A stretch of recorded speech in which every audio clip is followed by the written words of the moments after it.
जोड़ देते हैं, भगवत भाव में आ जाते हैं, तो वो लीला रूप हो जाता है।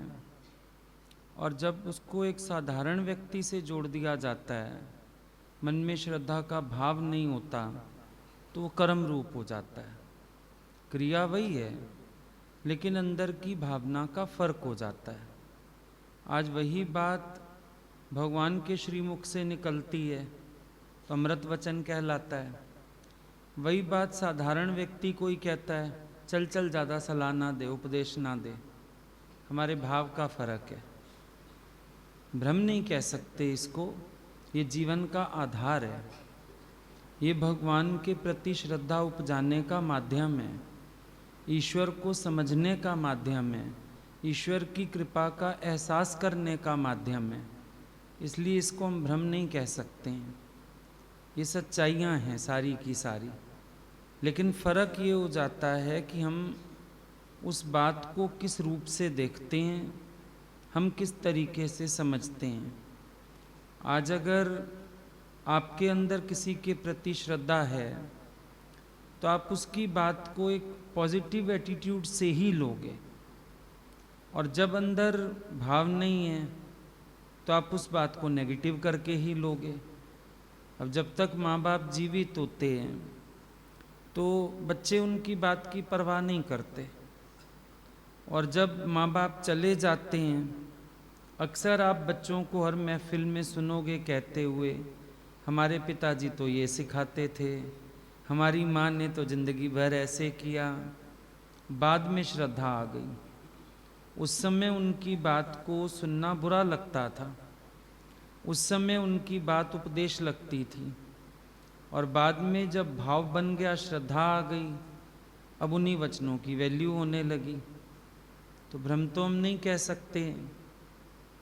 आज जो भी कार्य हुए किसी भी अवतार से, अब कोई बिना भाव के देखे तो बहुत साधारण सी बातें हैं, लेकिन जब श्रद्धा के नेत्रों से देखा तो वो लीला कहलाने लगी और उसमें गूढ़ अर्थ समझ आने लगे।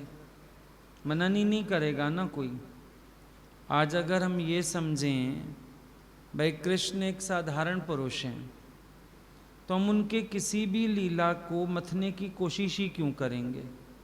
सीधा सीधा वो एक शरारती बच्चा कहलाएगा।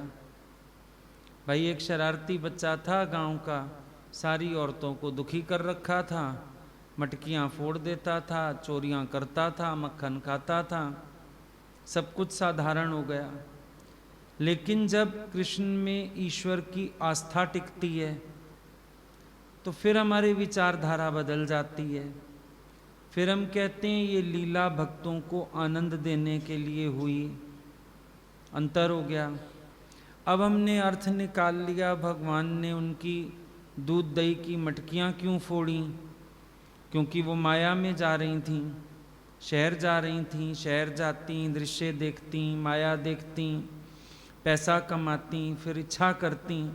भगवान ने उनको माया रहित करने के लिए मटकियां फोड़ दी।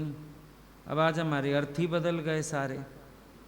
मंथन हुआ, पहले श्रद्धा हुई, श्रद्धा से लीला समझ आई, लीला से मंथन हुआ, मंथन से फिर हमारा मन भीगने लगा प्रेम में, हमें कृष्ण के प्रति आकर्षण जाग गया, भाव जाग गया, प्यार जाग गया।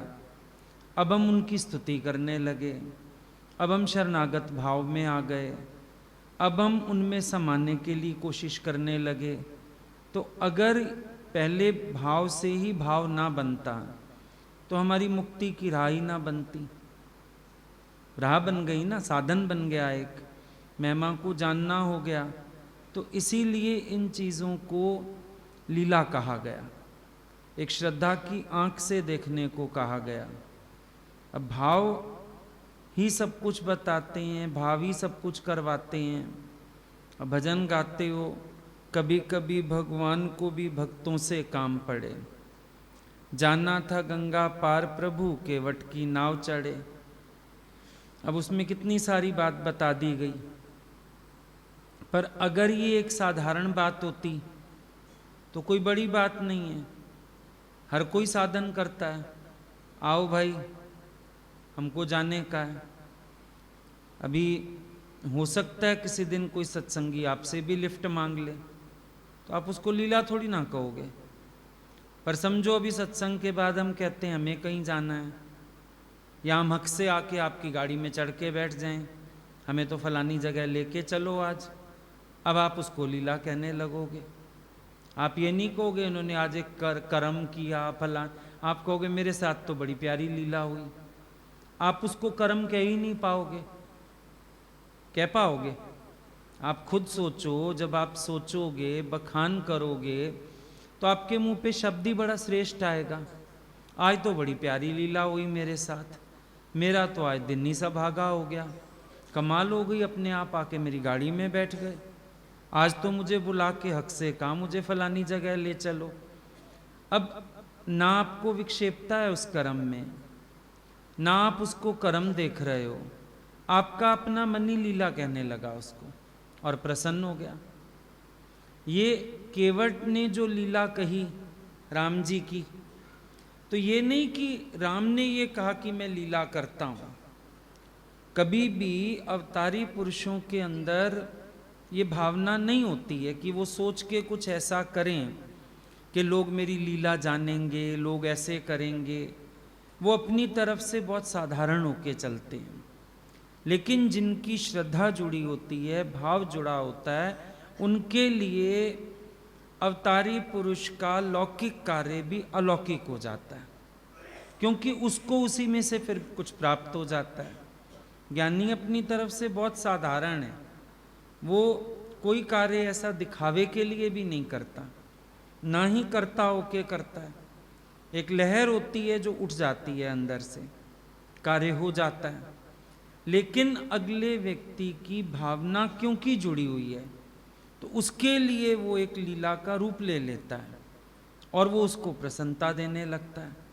देखो, है तो शब्दों की माया, कार्य तो वही का वही है, पर शब्दों से हमारा मन प्रभावित होता है, और मन प्रभावित होता है तो उसका रूप बनता है। अपने मन की आप एक वो देखो हिसाब कैसा है। अगर हम किसी शब्द से प्रभावित हुए, समझो किसी की गाली से प्रभावित हुए, हम उसका रूप बन गए। अब हम भी गाली देना चाहेंगे, दुखी होना चाहेंगे, रूप हो गए ना। अगर हम किसी अच्छी बात से प्रभावित होते हैं, हम उसका भी रूप हो जाते हैं। अब कहने में भले सारे शब्द आ गए, भाई जो शब्द दे दो जिस बात को, लेकिन एक श्रेष्ठ शब्द उच्चारते ही अंदर की भावनाओं में फर्क आ जाता है, अंदर प्रसन्नता आ जाती है, अंदर आनंद आ जाता है। तो इसीलिए हम अच्छा शब्द इस्तेमाल करते हैं। अब कहने को आप कर्म भी कह दो, पर ज्ञानी का कर्म होता नहीं है। आपका भी मन नहीं करेगा कहने का, क्योंकि उसका कर्म है ही नहीं, क्रिया रूप है, और उसका जीवन लोक संग्रह के लिए, सबके हित के लिए, सबके उद्धार के लिए, सबके कल्याण के लिए, सबको सुख देने के लिए उसका जीवन है इसके लिए। तो इसीलिए उसके जीवन से फिर सबको फायदा मिलता है, खुशी मिलती है, और देखने से कर्म नहीं लगता, वो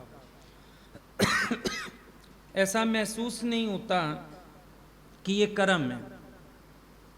ऐसे लगता है जैसे वो उनकी लीला है, उनका भाव है, उनका कोई स्वार्थ नहीं है, कोई सुख बुद्धि नहीं है, बल्कि वो एक लीला है हम सबके सुख के लिए, हित के लिए।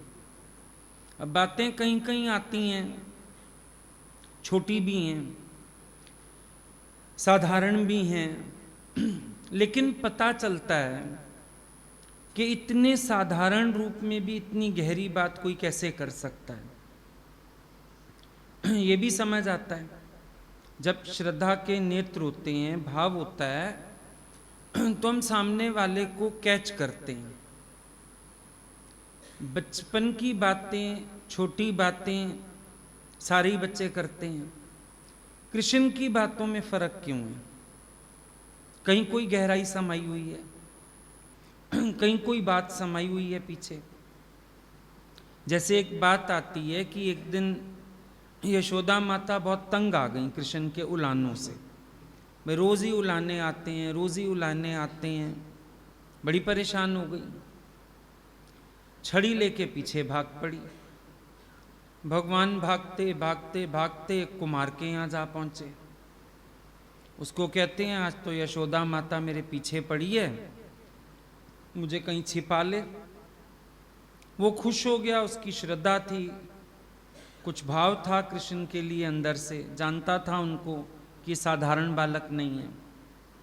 बड़ा खुश हो गया, भगवान मेरे पास आए हैं। एक बड़ा मटका था, उसके नीचे उनको छिपा दिया।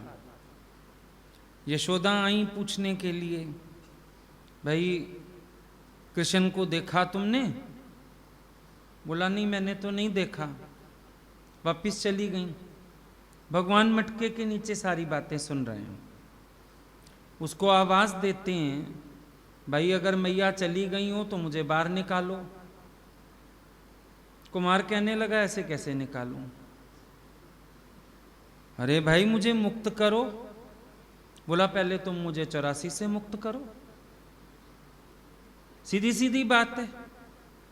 तुम अगर मुझे 84 लाख योनियों से मुक्त करने का वायदा करते हो तो मैं तुम्हें मुक्त करता हूं। हंसी भी आ गई भगवान को, फंसे भी हैं। अच्छा अच्छा ठीक है, हम कर देंगे तुम्हें मुक्त, अभी मेरे को बाहर तो निकालो। कह रहा अभी ठहरो, मेरे परिवार को भी मुक्त करने की संकल्प करो। मेरा सारा परिवार मुक्त होना चाहिए, अकेला मैं थोड़ी मुक्त हूं। अच्छा भाई तेरे परिवार को भी मुक्त कर देंगे।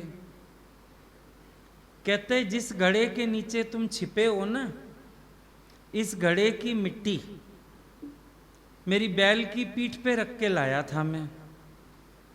उस बैल को भी तो 84 से मुक्त करो। वो बेचारा बैल ऐसे तकलीफ पाता रहे। बड़ी हंसी आ गई भगवान को, बड़ा चतुर भक्त है। अच्छा भैया तेरा बैल भी मुक्त हो जाएगा, अब तो निकाल मुझे। कहते एक बात और। अब और क्या है? आपके और मेरे चरित्र को जो सुने वो भी मुक्त हो जाए। बोला ठीक है, मैं उसको भी मुक्त करूंगा। तब जाके उसने बाहर निकाला उनको मटके से। भगवान ने बड़े प्यार से गले लगाया, मुक्ति का वरदान दिया, सब हुआ। पर सोचने वाली बात यह है, जिस जो गोवर्धन उठा सकते हैं, जिनका मटकियां फोड़ना रोज का काम है, आज वो एक मटका तोड़ने की सामर्थ्य नहीं रखते क्या? यहां से समझ में आती है प्यारे की लीला। यहां से समझ में आता है अवतारी पुरुषों के कार्य कुछ अलग होते हैं, उनकी बातें कुछ अलग होती हैं। अभी कोई साधारण बच्चा होता तो लुढ़क पुढ़क के मटका ही तोड़ देता इतनी देर में, तो कितनी देर लगती। और जितने वो चंचल थे स्वभाव के, और जितने मटकियां तोड़ने में वो एक्सपर्ट थे, इस मटके की क्या बिसात थी उनके आगे। गोवर्धन उठा सकते हैं, एक मटका उठा के बाहर नहीं आ सकते हैं। समझ में आता है कि कुछ अलग होता है इनके चरित्र में। जिन महापुरुषों के जीवन चरित्र के साथ लीला शब्द जोड़ा जाता है ना, उनके चरित्र में कुछ खासियत होती है, कुछ अलग होता है। पर उसको पहचानने के लिए, देखने के लिए ये भाव बनाना जरूरी होता है। अगर ये भाव ना बने ना लीला वाला, बड़ा साधारण कर्म नजर आएगा। पर भाव बनते ही एकदम से स्थिति बदलती है हमारे ही अंदर की। और अपनी स्थिति अगर हम देखें, जगत को हमने आज तक भ्रम नहीं कहा। भगवान की लीला के लिए ख्याल आ गया कहीं भ्रम तो नहीं है मेरा। सारा जगत भ्रम में, रोज हम पक्का कह रहे हैं। सारे शास्त्र कह रहे हैं, उसको तो भ्रम माना नहीं जा रहा। ये मन की नालायकी देखो। ये फिर कहता है भगवान की लीला में देखता हूं कहीं भ्रम तो नहीं है। आप बताइए, संसार अगर भ्रम है, इससे उत्पन्न होने वाले सुख दुख के भाव भी भ्रम है। भगवान की लीला सच है तो उससे उत्पन्न होने वाला आनंद भी सच है। यहीं से अनुभव कर लो, भ्रम कैसे हुआ। ये सत्य से सत्य की उत्पत्ति है, सत्य से झूठ की उत्पत्ति तो नहीं है।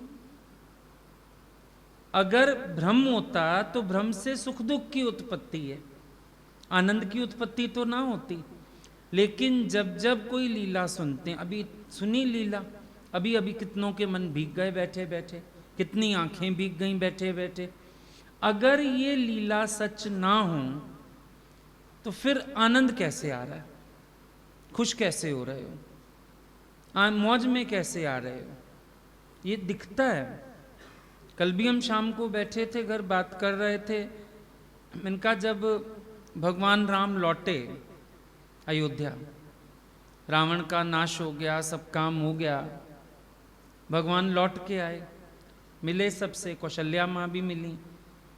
कहती हैं राम रावण को मार आया, मार दिया रावण को।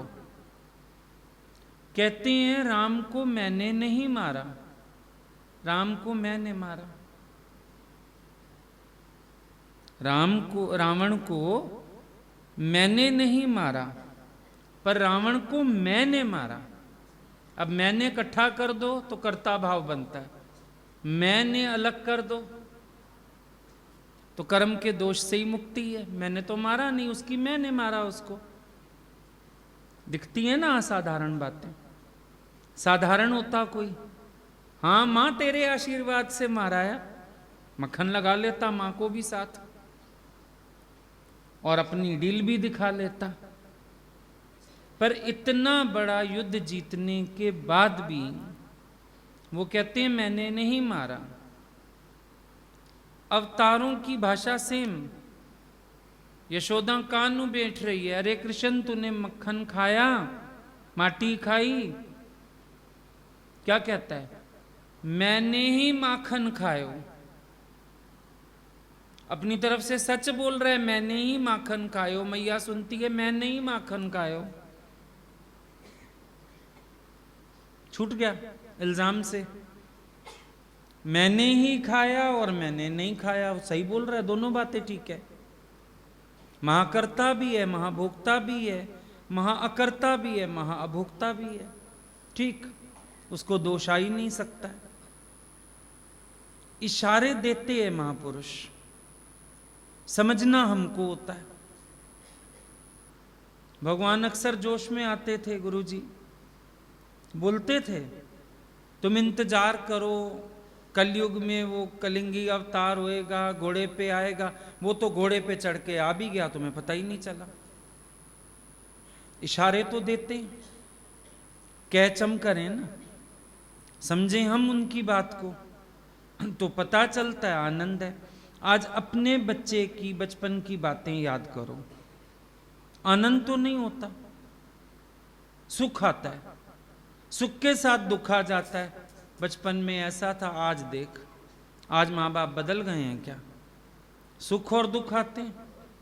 कभी भगवान की लीला याद करके सुख दुख हुआ है? हमेशा आनंद हुआ है। और तो और आप छोड़ो, भगवान से वियोग में भी आनंद होता है, उसके साथ जुड़े हर भाव में आनंद है। मीरा ने कभी साकार दर्शन नहीं किए, कंत भाव फिर भी रख पाई, और उसके बाद इतने भजन बना लिए उसने, इतनी महिमा गा ली। दुख नहीं था ना, उस वियोग में भी कोई संयोग जुड़े हुए हैं। ये लीला है उनकी। आप पत्नी को दे के दिखाओ ऐसा भाव, यहीं से डिफरेंस समझ में आ जाता है। वो जो पूर्ण परमात्मा हैं, हर चीज पूर्णता की ओर जाती है उनकी। बाल लीला से लेके उनका जो देह त्याग का समय होता है, चाहे देह त्यागने के बाद का भी समय होता है, सब असाधारण। माँ बाप कईयों को सपने में आते हैं, आते रहते, कोई बड़ी बात नहीं है। एक रामकृष्ण विवेकानंद के सपने में आते हैं। बच्चा पथभ्रष्ट हो रहा है उनके जाने के बाद। रामकृष्ण को यह परेशानी नहीं है वो पवारी बाबा की इज्जत क्यों कर रहा है, लेकिन मैं जब इसको भरपूर करके गया हूं, ये अपने को खाली क्यों मान रहा है। सपने में रामकृष्ण भी आए हैं,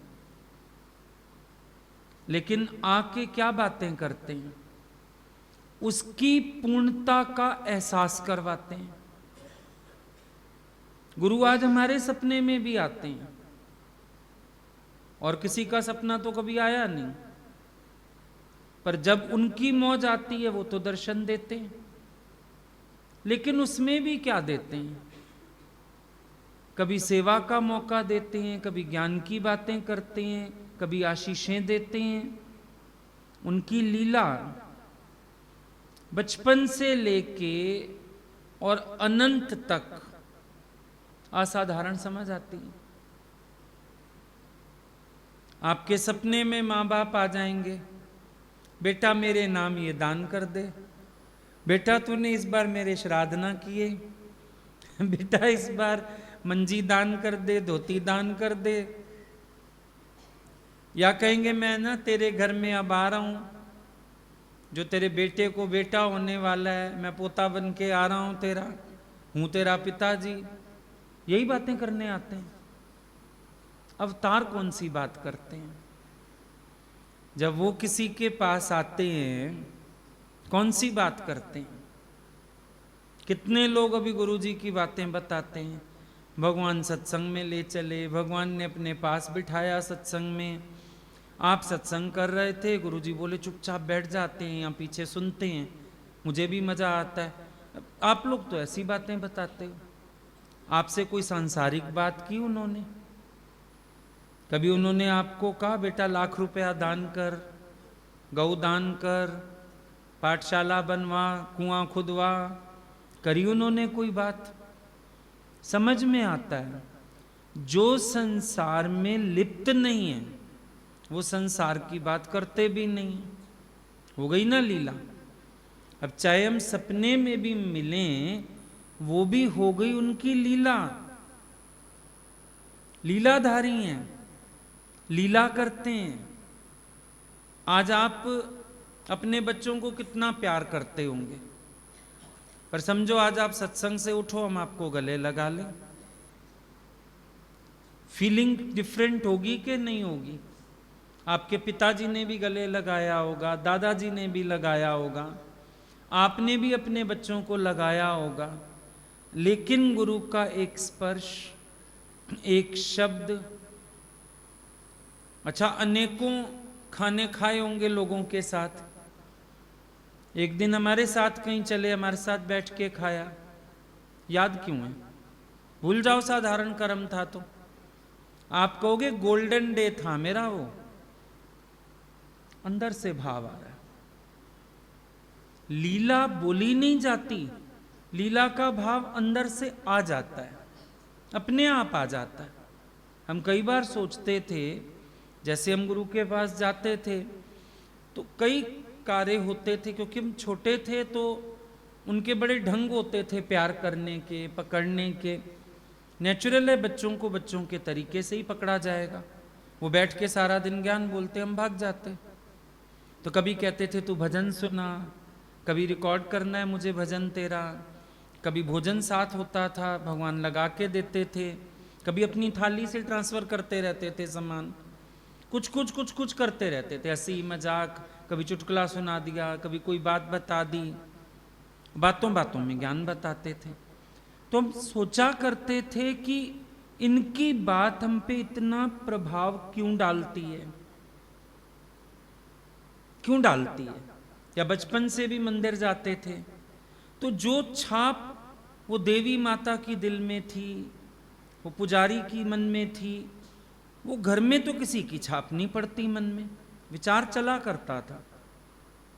लेकिन उसका रहस्य बाद में समझ आया कि जो साधारण दिखता था वो असाधारण था, छाप छोड़ता चला गया। दिखता था साधारण, अब गुरुजी से मिले तो दिखते तो वो साधारण ही थे, साड़ी पहनते थे आम लेडीज की तरह, कोई मेकअप नहीं, कुछ नहीं, बड़ी सिंप्लिसिटी, पर फिर भी प्रभाव था, उनके दर्शन में प्रभाव था। हम पहली बार मिले 15-20 दिन रहे होंगे गुरुजी तब हम लोगों की यहाँ, उनका भी आना पहली के दूसरी बारी हुआ था दिल्ली में। तो जाते थे, मिलते थे, रोज बातें होती थी। जिस दिन वो गए वापस, शाम का समय था, हम सत्संग में गए, तो बोला भाई आज सत्संग नहीं है, आज तो गुरुजी वापस जा रहे हैं। बड़ी खुशी खुशी कार में बाय बाय करी, जाओ भाई अपना, हम भी कल से पढ़ाई वढ़ाई करेंगे। पर घर आके ऐसे लगे कुछ खिंच गया, समझ ही ना आए क्यों दुख लग रहा है, क्यों रोना आ रहा है, क्यों परेशानी हो रही है। कोई ज्ञान तो समझ नहीं लिया था, लेकिन उनकी छाप आ गई थी दिल में, बिना छापे छप गए थे। छापे नहीं थे, हमने कोई चिंतन नहीं किया था, ये तो बड़ी बाद में समझ आई। आप लोग मैच्योर्ड लोग हो, बातें समझते हो, मनन चिंतन महिमा। हमें तो कोई गाइड करने वाला भी नहीं था, दिल्ली शहर में सत्संग ही नहीं था। पर वो छप गए अंदर, क्यों छप गए पता नहीं। घर आके ऐसी परेशानी होए लगे, हम जाएं जाएं जाएं, मिलें, कहाँ मिलेंगे। उस समय इतनी छोटी एज थी, ये भी नहीं हो सकता था हम उनके पीछे चले जाएं, आता ही नहीं था, लोकल बसों में ही आना जाना नहीं आता था, उनके चक्कर में सीखा थोड़ा बहुत, आदत ही नहीं थी। बाद में समझ आया कि ये तो बस गए वो अंदर। फिर जाके भी उन्होंने लिंक नहीं तोड़ा, हमारी तरफ से कोई रिस्पॉन्स नहीं। उनकी चिट्ठी आ गई और प्रेमियों की चिट्ठियां आ गई, गुरुजी पता है तुम्हें रोज याद करते हैं, तुम्हारी कैसेट भर के लाए हैं भजनों की, रोज चलाते हैं, जो नया आता है उसको बिठा के सुनाते हैं। ये क्या था? ये अपनी याद देने का तरीका था, तार जोड़ने का तरीका था। क्योंकि जब कोई खबर आ जाए फिर हमें भी सब याद आ जाए, अच्छा ये भजन उन्होंने ऐसे रिकॉर्ड किया था, पास बिठाया था, ऐसे बोल रहे थे। अब देखने में बहुत कुछ साधारण था, लेकिन असाधारण व्यक्तित्व द्वारा हो रहा था।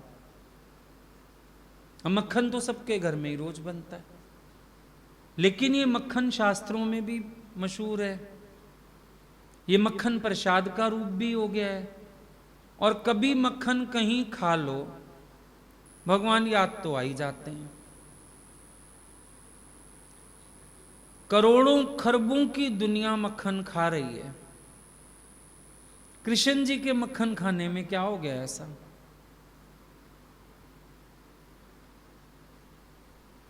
मोर हैं, मोर पंख रोज टूटते हैं, तो कृष्ण के मोर लगाने में क्या हो गया ऐसा? सोचो ना। राजा को एक बार कोई आया कोई चीज दिखाने, राजा ने पूछा ये कितने की है? अभी इसके अपने ही हाथ में थी, कहता है 50,000 की। राजा ने कहा लाओ दिखाओ। देखा, राजा को पसंद आ गया, हीरा सा था। राजा ने बोला भाई दे दो इसको 50,000, हीरा हमें पसंद है। कहता है सॉरी 10 लाख। अरे तू तो बड़ा जूठा आदमी है, 50,000 से 10 लाख, कीमत कैसे बदल गई? कहता है आपने हाथ लगा दिया। जब राजा का हाथ लग गया तो वही हजारों वाली चीज लाखों की हो गई। तो वही अवतारी पुरुष जिस चीज को छू दें उसकी कीमत कही ना जाए। कीमत कही ना जाइए, क्या है मुख बोला? क्या बोले मुख से? कीमत बढ़ गई। जहाँ वो बैठ गए, जहाँ उन्होंने कुछ धारण कर लिया, जहाँ उन्होंने कुछ खा लिया, सब असाधारण हो गया ना। इसको भ्रम कैसे कह दें? सच्चाई है ये, एक बहुत बड़ी सच्चाई है। क्योंकि प्रकृति उनकी स्टैंप लगवा के भक्तों को आनंद देती है। आज ये निशानियां ना हो, जीवन में ये विचार ना हो, लीलाएं ना हो, तो हम लोग भक्ति कैसे करें? आज एक तार में करंट पास हो रहा है, आप छू लोगे तो आपको भी करंट आ जाएगी, आपको कोई और छू ले उसको भी करंट आ जाएगी, उसको कोई और छू ले उसको भी करंट आ जाएगी, है ना। इसी तरह से अवतारी पुरुषों का जड़ चेतन जिसको भी साथ मिल गया, उसी में करंट आ गई, उनके वाइब्स आ गए, उनकी कृपा आ गई और वो भी मशहूर हो गई। मथुरा की जेल भी मशहूर हो गई, यमुना जी भी मशहूर हो गई, बांसुरी भी मशहूर हो गई, मक्खन भी मशहूर हो गया, चूड़ियां भी मशहूर हो गई जो बेची शाम ने। मनिहारिन का वेश बनाया, शाम चूड़ी बेचने आया। कदम का पेड़ मशहूर हो गया, जिस पे चढ़ के बांसुरी बजाते थे। यमुना जी का किनारा मशहूर हो गया, सारी दुनिया जाती है। रमन में ऋषि रहे अरुणाचल पर्वत पर, अरुणाचल पर्वत मशहूर हो गया। क्यों? वो साधारण थे ही नहीं, असाधारण व्यक्तित्व साधारण इंसानी लिबास में पहन के आ गया बस सामने। असल में वो साधारण है ही नहीं। अब अनुभव करने वालों ने किया, तुझे छू के हवाएं जो आई, बोली कि तेरा पीर आ गया। कमाल की बात है, हवाएं खबर दे सकती हैं, देती हैं, क्यों नहीं देती हैं? अब वो अमीर खुसरो की बात आती है, वो जुत्ती पहचान ली उसने, अरे मेरे गुरु की कोई चीज है क्या, मेरे को खुशबू आ रही है। अब ये बातें सब भाव की हो जाती हैं। जाकी रही मन भावना जैसी, प्रभु मूरत देखी तिन तैसी। जैसी भावना किसी के अंदर हो जाए, वो प्रभु को उसी रूप में देख सकता है। ये भी एक लीला है, बड़ी अद्भुत लीला। आप सबके अकॉर्डिंग नहीं बन सकते। आपको कोई किसी रूप में देखना चाहे, आपको नहीं देख पाएगा। उल्टा आप कहोगे भैया मेरे से ये उम्मीद मत करो, मैं जैसा हूं वैसा रहूंगा। क्या शान है अवतारी पुरुषों की, जिस भाव से देख लो वैसे दिखने लगते हैं। जैसा दर्शन करना चाहो, जिस रूप में देखना चाहो, जैसी भावना कर लो। यहां तक कि कभी उनकी एक तस्वीर भी गौर से देखो जिसमें सामने देख रहे हो, आपको लगेगा मैं जिधर जाता हूं मेरे को देखते जा रहे हैं, इधर भी देखते हैं इधर भी देखते हैं, क्या चक्कर है ये? करके देखो। कभी प्रगट हैं कभी अप्रगट हैं।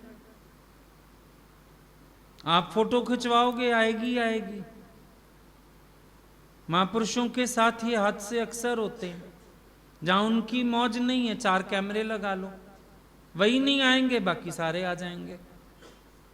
हर कदम पे तो इशारे मिलते हैं। आंख हमारी खुली हो, ये भी लीला है उनकी। 16 कलाओं में से कला है। उस दिन कोई पूछ रहा था ये कला कैसे होती है कि वो कभी प्रकट हो जाते हैं और कभी अंतर्ध्यान हो जाते हैं। इनका हजारों बार देखी है ये, सारे साक्षी हैं, कैमरामैन भी साक्षी है, उसने फोटो खींची सामने और भगवान बीच में से गायब। सारे इर्द गिर्द वाले हैं, उनकी जगह खाली एक जोत आ गई। ये क्या हुआ? ये उनकी लीला है। सारी कलाएं, 16 की 16 कलाएं हमने भगवान के जीवन में देखी हैं, दिखती थीं। अचानक प्रकट होते थे, कहीं भी उम्मीद ही नहीं होती थी, और अचानक आके खड़े हो जाते थे। हमारे शहरों में अचानक प्रकट हुए, हम वहां फोन पे बात कर रहे हैं और अगले दिन हमारे पास फोन आ रहा है तो हमारे शहर में बैठे हुए।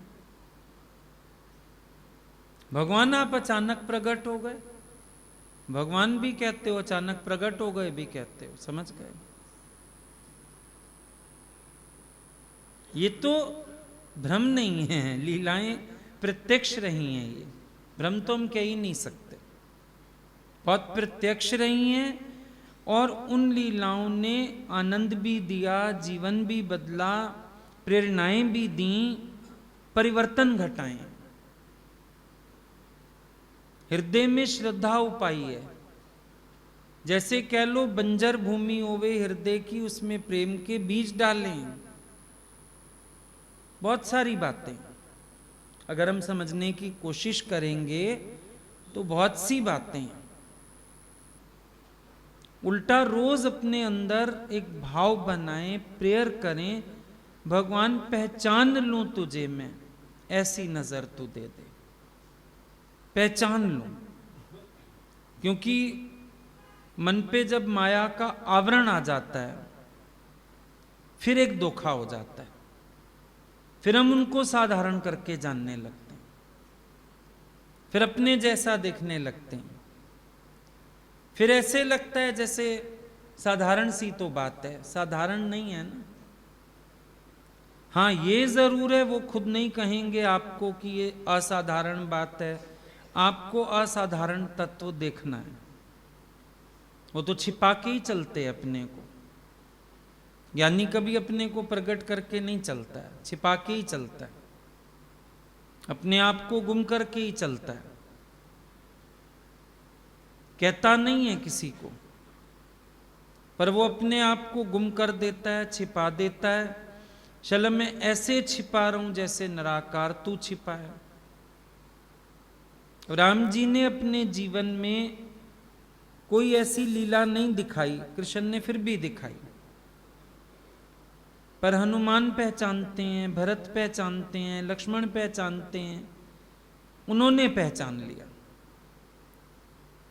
और पहचान करके उतने साधारण व्यक्तित्व में भी उन्होंने बहुत कुछ खोज लिया। था तो एकदम साधारण व्यक्तित्व, लेकिन भक्तों ने खोज लिया कि ये भगवान है, ये साधारण नहीं है। अब बड़ी साधारण नरलीला कर रहे हैं, सीता जी गुम हो गई हैं और वो खोज रहे हैं, बहुत साधारण लीला है, रो रहे हैं, लेकिन शिव जी जानते हैं। पार्वती कह रही है काहे के भगवान है, मैं जाती हूं, मैं देखती हूं, काहे के भगवान है ये। और भगवान शंकर कह रहे हैं नहीं जाओ, ये भी मेरे प्रभु की लीला है। और जब वो गईं, शंका की, परखने गईं, भगवान ने तो पहचान लिया सीधे सीधे। वापिस आई तो शिव जी ने त्याग दिया, बोला अब तू मेरी माता हो गई, सीता का रूप बना के गई।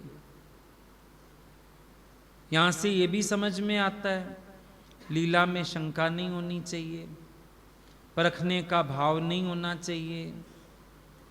श्रद्धा से उनकी लीला को जानोगे तो आनंद होगा, खुशी होगी, अपनी जीवन में रस आएगा। मेन बात जो है, अब देखने में गुरु नानक देव भी बहुत साधारण चरित्र के मालिक लगते हैं, लेकिन मालूम पड़ा पिता को ये लग रहा है कि भाई ये हट्टी खुटा देगा सारी मेरी, पैसा बर्बाद कर देगा। एक साधारण बच्चा अगर ऐसा कुछ करे तो माँ बाप यही करते हैं, कालू मारी ये चपेट गुस्से बीच चांद के। लेकिन क्या देखा, हट्टी तो भरपूर है, घाटा तो कुछ हुआ नहीं है। तो कहीं ना कहीं उनको समझ आ गई कि ये बच्चा ही साधारण नहीं है, असाधारण है ये। लीला द्वारा पता चला ना। अब भगवान कृष्ण को लेके जाते हैं टोकरे में नंद बाबा, वो कौन थे उनके पिता, वासुदेव, टोकरे में लेके जाते हैं। यमुना इतनी चढ़ी हुई है यहां तक। अब वो बेचारे परेशान, लेकिन कूद गए नदी में। सिर्फ एक स्पर्श नदी को हो गया भगवान का। नदी उफन इसलिए रही थी, स्पर्श चाहती थी। एक स्पर्श हुआ, नदी तो इतनी नीचे हो गई, सहज गए सहज आ गए। तभी तो कोई ये मान ही नहीं पाया कि बच्चा चेंज हुआ होगा ऐसे, कि रास्ता ही कोई नहीं था, पुल तो थे नहीं और नदी तो इतनी चढ़ी हुई। पर एक स्पर्श पाके नदी नीची हो गई। सोचने वाली बात है। अगर विचारेंगे नहीं तो नहीं समझ पाएंगे। आज भी हम लोगों की श्रद्धा कैसे बन गई हर अवतार के लिए, कैसे आज हम हर चीज को समझने लगे। मेन बात है गुरु को समझने लगे, गुरु के लिए श्रद्धा जागी, हर अवतार को जानना आसान हो गया। समझ आ गया ये नारायण नर लीला करते हैं,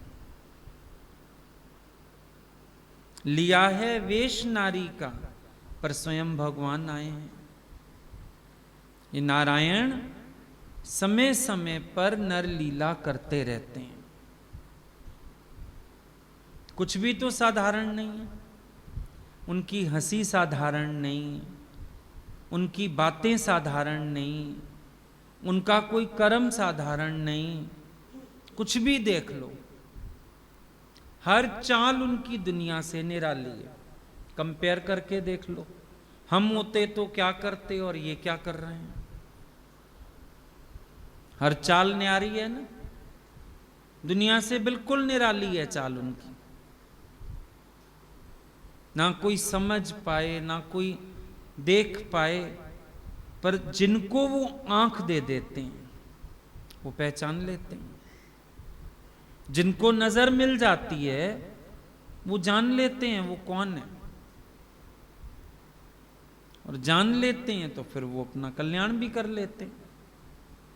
सीधी सरल सी बात है। ज्ञानी और अज्ञानी के नहीं कर्म में भेद, दोनों की दूजी भावना, जिसने किया मोक्ष और खेद। भावना का फर्क है। हंसते तो हमारी तरह है, बोलते हमारी तरह है। हमारी हंसी कैसी है? कभी हमारी हंसी में व्यंग्य है, कभी हमारी हंसी में कुछ छिपा हुआ राज है, कभी हमारी हंसी किसी का मजाक उड़ा रही है। फर्क है। ज्ञानी की हंसी कैसी है? सबको अपना आप देख के मुस्कुराहट देता है। भगवान आते थे ना सत्संग में, सब एक बार आंखें उठा के एक बार मेरी तरफ नजर से नजर मिला लें, एक बार मुस्कुरा दें। क्यों? काहे के लिए?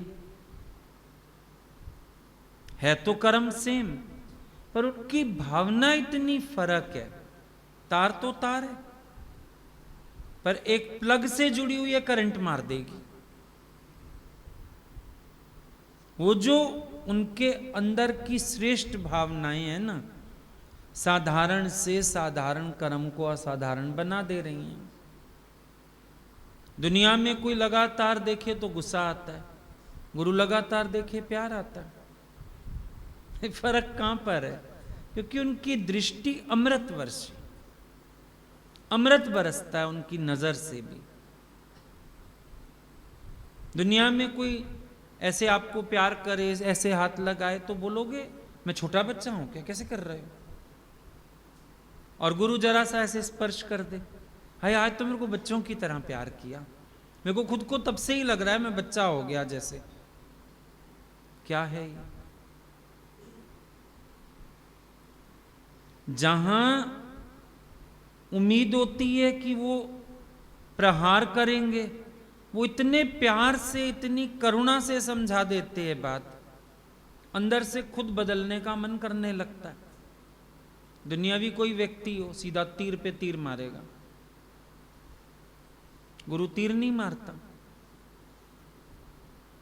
अंतर है। बुद्ध के पास आदमी आया दीक्षा लेने, ज्ञान सुनने, सामने बैठा, बुद्ध केवल देखते रहे, थोड़ी देर में रोने लगा, बोला सब कुछ मिल गया। शिष्य बोले ये क्या हुआ? बोला इसका सौदा हो गया अंदर ही अंदर, शब्दों का सहारा नहीं लेना पड़ा हमें, बहुत कुछ है। ज्ञानी अपने आप में इतना बड़ा शास्त्र है ना, एक जीवन क्या 50 जीवन भी थोड़े है उसको पूरा पढ़ने के लिए। वो अपने आप में इतना बड़ा शास्त्र है। एक पहलू पढ़ोगे दूसरा छूटता है, दूसरा पढ़ते हैं तीसरा छूटता है। एक भाव से भाव विभोर होते हैं, दूसरा छूट जाता है इतने में। वो तो आज तक लोग कृष्ण पर सोचते ही जा रहे हैं, नित नए अर्थ निकलते ही जा रहे हैं, उनकी लीलाओं को पहचानने में ही लगे हुए हैं। युग बदल गए,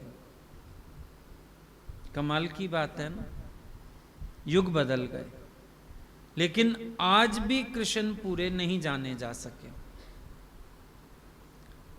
क्योंकि उनको जानने का एक ही तरीका है, अर्जुन मेरे को तत्व से जान और जानत तुम्हें हो ही जाई। जब उनको तत्व से जाना जाए और उनका रूप हो जाया जाए, अदरवाइज उनको पूरा कोई जान ही नहीं सकता। समा जाए उनमें पूरा पूरा, बातें का लग गया, अदरवाइज कोई उनको जान नहीं सकता। वो क्या हैं, कैसे हैं, लीलाएं थोड़ी बहुत हम देख सकते हैं जितना हमारी आंख खुल पाए, अदरवाइज उनको जानना मुश्किल काम है। क्योंकि वो देह अतीत और हम रहते हैं देह में। सबसे बड़ी मुश्किल ये है, वो जो कार्य कर रहे हैं देह से परे होके कर रहे हैं, हम फिर वही साधारण नजर लेके उनको देखने की कोशिश कर रहे हैं, इसीलिए चूकते रहते हैं। कभी जान पाते हैं, कभी नहीं जान पाते हैं, कभी कुछ अनुभव में आ जाता है, कभी कुछ नहीं आ पाता है, कभी उनको फील कर लेते हैं, कभी नहीं फील कर पाते हैं, कभी बिना गले लगे भी उनके वाइब्रेशन कैच हो जाते हैं, कभी कभी गले लगने के बाद भी नहीं कैच हो पाते हैं, क्योंकि हम खुद अंदर से उड़े होते हैं, कहीं ना कहीं खोए होते हैं, कहीं ना कहीं विचार हमारे कहीं और होते हैं, भाव नहीं होता उस समय पूरा पूरा, ये चक्कर हो जाता है। उसके लिए भी किमियागर वाली दृष्टि चाहिए। सुनार कहीं खड़ा हो, सोना और नकली को परख ही लेगा। हमारी भी दृष्टि बने। वैसे भी जो जिस काम को करता है ना, वो जान जाता है, देख लेता है। अभी आर्किटेक्ट को ले आओ, उस दिन कोई आया, आर्किटेक्ट होगा वो, हमको बोलता है हॉल में ये पिलर हट सकते थे आपके, वो आते ही उसका ध्यान पिलरों में ही चला गया। सत्संग तो जो सुना सो सुना। आप यहाँ ये डलवा लेते, वहाँ वो कर लेते। मैंने कहा आप मिले नहीं पहले, जितनी समझ आई हो गया। मतलब जो काम कोई करता है उसका ध्यान वहीं। अभी कोई ज्वेलर आ जाए यहाँ, अब वो हम सबके हाथों पैरों में ही देखता रहेगा, ये अंगूठी कहाँ से बनाई, ये चेन कहाँ से लिया आपने, अच्छा है गोल्ड ना ये वाला, अच्छा है, सही चीज लिया आपने, पुराना सोना लग रहा है, ध्यान वहीं। अब इतना कोई भगत होवे हनुमान जैसा, जहां जाए राम को ही परखता फिरे, तब लीला का आनंद ले सकता है। हनुमान जहां जाते हैं वो अपने राम को ही परखते हैं, राम को ही जानते हैं, और इसीलिए उनके अंदर वानर स्वरूप होते हुए भी इतनी इंटेलिजेंसी है। जिसने अपने राम को पढ़ लिया उसको बहुत कुछ आ गया। अब पहुंचे हनुमान जी जब लंका में, पहुंच तो दिन के टाइम ही गए थे, कहते हैं मैं अंदर रात के समय प्रवेश करूंगा। क्यों भाई? कहते हैं रात के समय पता चलता है अगले का असली रूप क्या है। दिन भर आप सबके आगे कोई भी मुखौटा ओढ़ते रहो, रात को जब अपने कमरे में बीवी के पास बैठते हो सारी पोल खोल बैठते हो अपनी, दिन भर विग लगा के घूमते रहो, रात को विग उतार बैठते हो अपनी। अब कोई नहीं, अब किसी से नहीं मिलना है ना। व्यक्ति का असली रूप रात को सामने आता है। हनुमान जी कहते हैं रात को एंटर करूंगा लंका में, फिर देखूंगा रावण की असली जिंदगी क्या है, रावण असल में कौन है। फिर सीता जी के पास जाऊंगा, उसकी शक्ति का पता लगा के। पहले रावण को देखा थे, तभी तो इतना साहस कर लिया लंका जलाने का, अशोक वाटिका उजाड़ने का। रात को जासूसी कर ली थी सारी आराम से। कहां से आ गई इतनी इंटेलिजेंसी? अपने राम को पढ़ा है, राम की लीला को जाना है, पता है उनको राम मेरे दुश्मन से कैसे वर्तते हैं, पता है उनको राम मेरे क्या लीला करते हैं, मालूम था ना। बात यह है, अगर कोई अपने इष्ट की लीला को समझने में समर्थ हो जाता है, जीवन का हर पहलू समझ जाता है। एक पहलू नहीं, जीवन का हर पहलू समझ में आ जाता है। केवल अपने भगवान को समझ लो,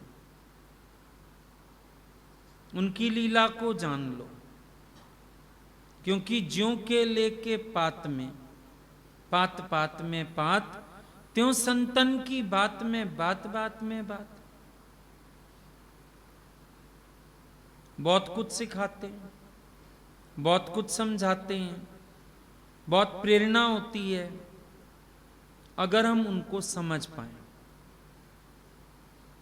अब उनका मर्यादा वाला रूप जब हनुमान जी ने देखा है, तो वो ऑफर नहीं करते सीता जी को, जब मैं राम लक्ष्मण को कंधे पे ले जा सकता हूं आ जाओ। चलो मान लिया, वो कहते हैं सीता मेरे लिए माता जी हैं, पर सीता उन्होंने भी राम को पढ़ा, वो भी नहीं कंधे पे बैठ के जाना चाहती। कहती हैं पर पुरुष का स्पर्श नहीं। अगर राम के जीवन में इतनी मर्यादा ना होती तो ये लोग मर्यादा में कैसे चलते? हनुमान जी जाते, सीता को उठा के कंधे पे बिठा के अपना ले आते, सारा काम खत्म था। रोता रहता रावण, आए सीता कहां चली गई। लेकिन नहीं किया ऐसा कुछ। भगवान राम मार दिया रावण को, लंका में प्रवेश कर गए, लेकिन नहीं गए अशोक वाटिका में। पहले विभीषण को राज दिया, सारी सेटिंग करी उसकी, फिर सीता को संदेश दे के बुलवाया गया। राम नहीं गए वो अशोक वाटिका में, उधर सारा स्त्रियों का पहरा था। रावण जाता था, राम नहीं गए। अगर एक एक कदम पे ध्यान दो तो पता चलता है अवतार स्वयं क्या है।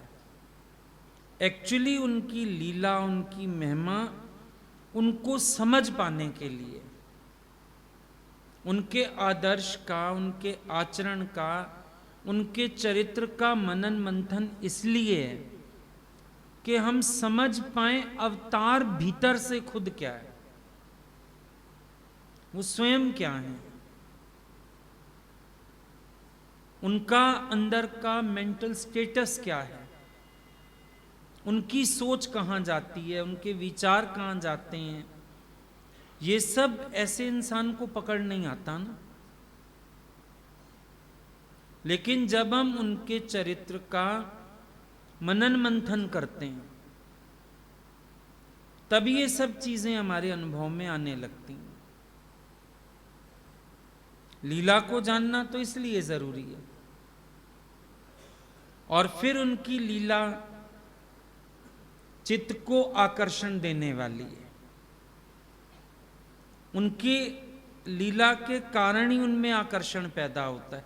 देखो, कोई तो माध्यम बनेगा ईश्वर के प्रति।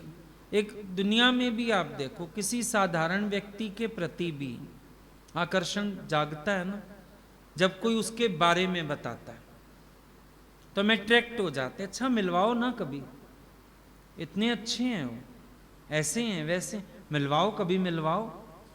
वहीं खड़े खड़े मन कर आया मिलने का, क्योंकि उसके बारे में सुना। अब जब भगवान की इस मोहिनी लीला के विषय में हम सुनते हैं, कभी देखते हैं, कभी जानते हैं, तो चित्त में एक आकर्षण पैदा होता है उनसे मिलने के लिए। चित्त में एक भावना जागती है कि हम भी उनके करीब हो जाएं, हम भी उनसे मिलके एक हो जाएं, हम भी अपना झूठा अस्तित्व गवा दें। ये अपने आप ही अंदर से फीलिंग्स आती हैं। ये लीला तो इसीलिए इतनी प्यारी करते हैं वो। और लीला में जो नेगेटिव पार्ट भी है उसको भी पॉजिटिवली लिया जाता है। अगर रावण को मारा तो अगर आप उनको हत्या के दोष की दृष्टि से देखोगे तो प्यार नहीं जागेगा, वो कृपा निधान नहीं लगेंगे। पर अगर ये जानना है कि राम नित्य कृपा करते हैं तो आपको पहचानना पड़ेगा रावण के रूप में दुर्भावनाओं का नाश करते हैं, कंस के रूप में अत्याचार और पाप का नाश करते हैं। उस नेगेटिव पार्ट को भी इतना पॉजिटिव बनाना पड़ेगा। सिर्फ जो आंख देखेगी वो नहीं, आंख देखने के बाद मन जो विचार धारण करेगा, लीला तब बनेगी वो, वरना तो कर्म देखेगा। आज भी लंका के लोग थोड़ी राम जी को पूजेंगे, वो तो अगेंस्ट ही होंगे। वो कहेंगे हमारा रावण अच्छा था, ब्राह्मण मार दिया, उल्टा वो क्षत्रिय ने ब्राह्मण मार दिया।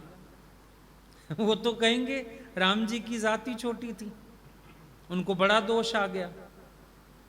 फर्क भावना का हुआ। वही कर्म राम जी का हम लोगों के लिए एक पूजनीय कार्य है और दूसरों के लिए बहुत निंदनीय कार्य है। रावण के कर्म हमारे लिए निंदनीय, हम लीला नहीं कहते। और कुछ लोग ऐसे हैं जो रावण के समर्थक हैं, उनके लिए रावण की भी लीला है। तो ये भाव की बात हो गई सारी। और मन कभी झूठ नहीं बोलता आपका।